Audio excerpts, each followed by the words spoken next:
When a high-stress confrontation erupts in a public space like a crowded department store, the human body undergoes an instantaneous, radical transformation that dictates every single second of the survival response. Imagine standing in the middle of a bustling aisle, surrounded by everyday shoppers, when suddenly the atmosphere shifts from mundane to life-threatening as law enforcement officers draw their weapons and a conducted energy weapon, commonly known as a taser, is deployed against an armed individual. From a medical and physiological standpoint, what actually happens to the human body, the brain, and the nervous system during such an intense, high-stakes encounter? Today, we are going to pull back the curtain on the extreme biological and psychological mechanisms at play during a police tasing incident involving an armed suspect, breaking down the profound physiological cascade that occurs within milliseconds of sudden, intense stress and electrical disruption. To truly understand the chaotic reality captured on law enforcement body cams, we must first examine the immediate neurological and chemical surge that floods the human body the moment a confrontation begins. When a person is confronted by authority figures or finds themselves in a hostile standoff, the brain's built-in alarm system, specifically the amygdala, instantly registers the threat. This almond-shaped structure deep within the temporal lobes acts as a biological panic button, bypassing the slower, more analytical prefrontal cortex to trigger a massive, instantaneous release of stress hormones. Within fractions of a second, the hypothalamus signals the adrenal glands to pump a massive torrent of adrenaline and cortisol directly into the bloodstream.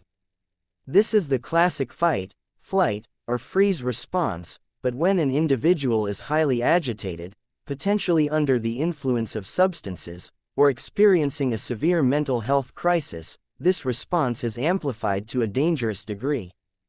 The immediate physical manifestations of this adrenaline dump are profound, as the heart rate skyrockets, often soaring past 180 beats per minute, which drastically alters cognitive function, narrows visual perception into severe tunnel vision, and diminishes fine motor skills, leaving only gross motor movements intact. As the heart pumps furiously to deliver oxygenated blood to the large muscle groups in anticipation of a physical struggle, other vital bodily systems are abruptly deprioritized. The digestive system grinds to a halt, blood vessels in the skin constrict to minimize bleeding in case of injury, which often leaves the skin looking pale or clammy, and the respiratory rate increases dramatically to maximize oxygen intake. This hyper-aroused state alters a person's perception of reality and time, a phenomenon known as tachypsychia, where seconds can feel like hours or, conversely, a sequence of rapid events can blur into a single, chaotic flash. For an armed individual in a public setting like a supermarket, this extreme neurological overload means they are operating almost entirely on primal instinct and raw survival mechanisms, making verbal communication, compliance, and rational decision-making exceptionally difficult. Law enforcement officers are trained to recognize this state of hyper-vigilance, but the unpredictability of a human being operating under such intense chemical intoxication or psychological distress creates an incredibly volatile environment where decisions must be made in a heartbeat. When verbal commands fail and the threat level escalates to the point where physical intervention becomes necessary to protect public safety, officers may deploy a taser, introducing a completely new, devastating variable to the biological equation. A taser works by firing two small, dart-like probes propelled by compressed nitrogen, which are connected to the main unit by thin, insulated copper wires. The moment these probes embed themselves into the subject's skin or clothing, completing an electrical circuit, the device delivers a sequence of high-voltage, low-amperage electrical pulses specifically designed to cause neuro-muscular incapacitation. Unlike a standard pain compliance technique, which relies on the subject's willingness to give up due to physical discomfort, neuro-muscular incapacitation completely overrides the body's voluntary nervous system. The electrical current mimics the signals that the brain naturally sends to the muscles, but it does so at a frequency and intensity that forces the skeletal muscles to contract violently and continuously. During those 5 seconds of a standard taser cycle, the individual loses all voluntary control over their body, effectively becoming paralyzed as their muscles lock up in a state of tetanic contraction.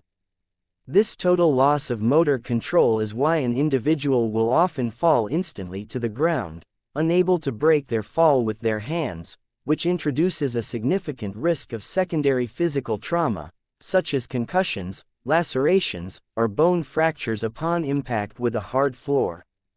The physiological toll of this brief electrical disruption is immense, as the intense muscular contractions demand an enormous amount of energy, rapidly depleting the body's cellular energy stores and forcing the muscles into a state of acute metabolic stress. This sudden exertion causes a sharp spike in lactic acid production, similar to the effects of an ultra-intense, exhaustive workout compressed into a matter of seconds, which can lead to severe muscle soreness, cramping, and temporary profound fatigue once the current stops flowing. The medical implications of a taser deployment become significantly more complex and dangerous when we consider the baseline physical and psychological condition of the individual being tased. In many real-world scenarios, particularly those occurring in public spaces involving erratic behavior, the suspect may be suffering from a condition known as excited delirium syndrome or hyper-kinetic delirium.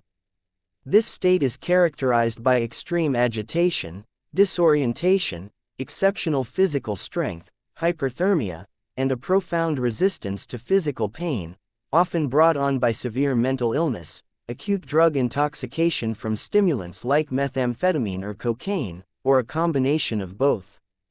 When a person in this highly vulnerable state is subjected to a taser, their cardiovascular system is already under immense, potentially lethal stress.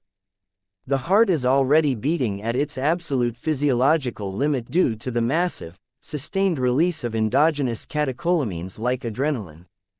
Introducing an external electrical current and forcing a massive, full-body muscular contraction into a system that is already severely compromised can push the cardiovascular system over the edge, potentially triggering dangerous cardiac arrhythmias, such as ventricular fibrillation, where the heart quivers uselessly instead of pumping blood efficiently.